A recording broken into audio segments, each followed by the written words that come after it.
Hello everyone, कैसे हैं आप सभी। उम्मीद है कि आप सब अच्छे होंगे और अपनी तैयारी में लगे होंगे। देखिए, आज का रूल नंबर है 5 और रूल नंबर 5 बहुत प्यारा रूल है जो आपके सिंस और फार बेस पे है। ये सिंस फार का यूज कहाँ होता है, इसके रिलेटेड जो एग्ज़ाम है आपके, उसमें बहुत सारे क्वेश्चन पूछे गए हैं जो हर साल इस रूल से 1 या 2 क्वेश्चन पूछे जाते हैं आपके किसी न किसी शिफ्ट में। तो ये आपके रूल जानना बहुत ज़रूरी है और ये बहुत नेसेसरी है आपके लिए, क्योंकि ये एक ग्रामर पॉइंट से बहुत महत्वपूर्ण रोल है और एग्जाम पॉइंट व्यू से भी बहुत महत्वपूर्ण रोल है। तो चलिए देखते हैं रूल नंबर 5 क्या है और सिंस फार का यूज देखते हैं। देखिए, सिंस और फार ये दो ऐसे वर्ड हैं जो दो सब्जेक्ट को जोड़ने का भी कार्य करते हैं और टाइम भी बताते हैं। तो टाइम आज का यूज जो है दोनों का जो है सिर्फ टाइम बेस पे ही है, टाइम को रिलेटेड जो है इसका पॉइंट को बताया गया है। तो देखिए, कह रहा है कि जो सिंस है वो पॉइंट ऑफ टाइम के लिए यूज होता है और जो फार है वो ड्यूरेशन ऑफ टाइम के लिए यूज होता है। आप समझिए कि पॉइंट ऑफ टाइम क्या होता है और ड्यूरेशन ऑफ टाइम क्या होता है। कह रहा है कि इन दोनों का यूज जो है सिंस का यूज जो है पॉइंट ऑफ टाइम के पहले और फार का यूज होता है ड्यूरेशन ऑफ टाइम के पहले। तो पहले पॉइंट ऑफ टाइम देख लेते हैं और फिर उसके बाद देखेंगे ड्यूरेशन ऑफ टाइम। अब दोनों को समझ लेंगे तब जाके सिंस फार का यूज समझ पाएंगे। ये कंसेप्ट नंबर पहला है। देखिए, कह रहा है कि जो पॉइंट ऑफ टाइम है जहां हमें सिंस का इस्तेमाल करना है वो एक फिक्स टाइम होता है। जैसे 2 o'clock 2 बजे, 2 बजे क्या है, एक फिक्स टाइम है कि 2 बजे। 2011 2011 एक फिक्स टाइम है, एक फिक्स डेट है। आपका वेडनेसडे फिक्स टाइम है। Childhood, last month, last day, last year, ये सब क्या है, फिक्स टाइम है। मतलब इसको आप बदल नहीं सकते हैं। आप जो बताए हैं उससे रिलेटेड आज तक के बारे में आपको पता है कि कब घटना हुई थी। इसको बोलते हैं पॉइंट ऑफ टाइम। मतलब वो एक पॉइंट जो टाइम है वो निश्चित करता है कि ये दिन था, उसको बोलते हैं पॉइंट ऑफ टाइम। और जो ड्यूरेशन ऑफ टाइम होता है वो फिक्स नहीं हो पाता है, आप अंदाज़ा नहीं लगा पाते हैं कि टाइम कब हुई होगी। जैसे देखिए, जो ड्यूरेशन का टाइम है वो आपको 6 मंथ, आपको पता है कि 6 मंथ, कब का 6 मंथ कुछ पता चल रहा है आज से। मतलब 6 मंथ कब का 6 मंथ लेंगे, 2 साल पहले का लेंगे, आज से लेंगे, या फिर आने वाले बात की बात कर रहा है, तो कुछ पता नहीं है। जैसे 2 हावर, 2 हावर कब, 2 हावर 24 घंटे में तो कई बार 2 हावर आते हैं, लेकिन कब। लेकिन वही बोले कि 2 बजे और 2 हावर कितना अंतर है। 2 बजे आपका फिक्स टाइम हो गया कि 2 बजे पॉइंट ऑफ टाइम है, लेकिन 2 हावर क्या है, आपका ड्यूरेशन ऑफ टाइम है, सिर्फ 2 घंटा बता रहा है। 2 घंटा कभी भी हो सकता है, लेकिन 2 बजे वो 2 बजे की ही बात कर रहा है। नेट फिक्स क्या कर रहा है, वो पॉइंट बता रहा है, पॉइंट ऑफ टाइम है।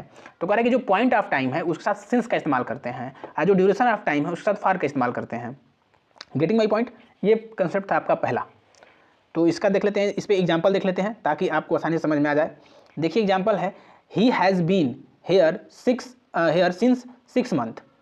ये बताइए जो 6 मंथ है क्या है, 6 मंथ है आपका ड्यूरेशन ऑफ टाइम। इसे तो फिक्स का पता ही नहीं चल रहा है, तो यहाँ पे सिंस का इस्तेमाल ना होगा, यहाँ पे किसका इस्तेमाल होगा, आपका फार का इस्तेमाल होगा। ठीक है, यहाँ पे आपका किसका इस्तेमाल होगा, सिंस का इस्तेमाल नहीं होगा, यहाँ पे आपका फार का इस्तेमाल होगा, फार। ठीक है, क्योंकि क्या है, ये आपका ड्यूरेशन ऑफ टाइम है, ये ड्यूरेशन ऑफ टाइम है। ठीक, ये फिक्स टाइम नहीं है, ये ड्यूरेशन ऑफ टाइम है, इसलिए यहाँ पे फार का इस्तेमाल होगा।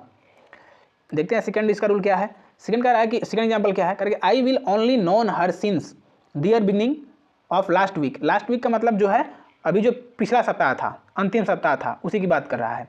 तो लास्ट वीक जो होता है जिसमें लास्ट लग जाता है, क्या होता है, वो फिक्स ऑफ टाइम होता है, पॉइंट ऑफ टाइम हो जाती है, एक निश्चित समय हो जाती है। इसलिए यहाँ पे किसका इस्तेमाल करेंगे, सिंस का इस्तेमाल करेंगे, और ये क्या है, बिल्कुल सही है। I will only known her since the beginning of the last week of last week. ठीक, तो आप समझ पाए कि सिंस और फार का इस्तेमाल कहाँ होता है। सिंस का इस्तेमाल होता है पॉइंट ऑफ टाइम के लिए और फार का इस्तेमाल होता है ड्यूरेशन ऑफ टाइम के लिए। जिसमें समय निश्चित नहीं होती है उसके लिए फार का इस्तेमाल करते हैं, जिसमें टाइम निश्चित होती है उसके लिए सिंस का इस्तेमाल करते हैं। ये था पॉइंट नंबर 1। अब देखते हैं पॉइंट नंबर 2, सिंस और फार का यूज कहाँ हो सकता है। सिंस का और फार का यूज तभी बस सिर्फ 2 सेंटेंस में होता है, एक परफेक्ट टेंस और एक होता है परफेक्ट कंटिन्यूअस टेंस। आपको ये पता है कि जो परफेक्ट टेंस में जो होता है या तो हैज होगा, या तो हैव होगा, या तो हैड होगा, उसके बाद आपका लगी रहती है, भिथरी रहती है, या विल शाइल हैव प्लस भिथरी होती है।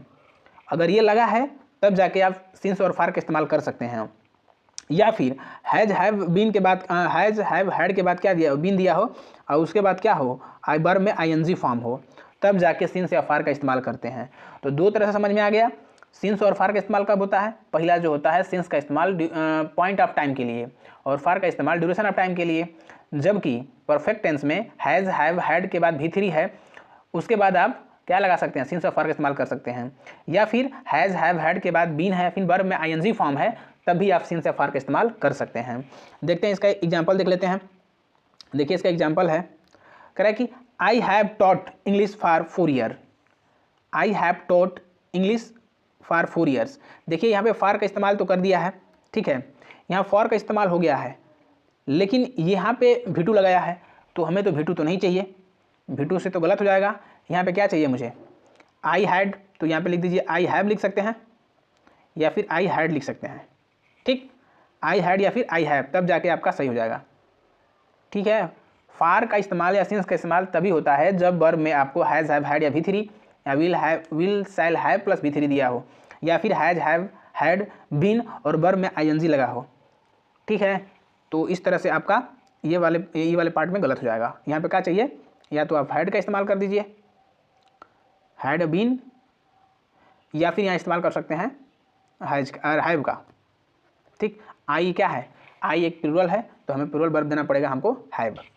Getting my point.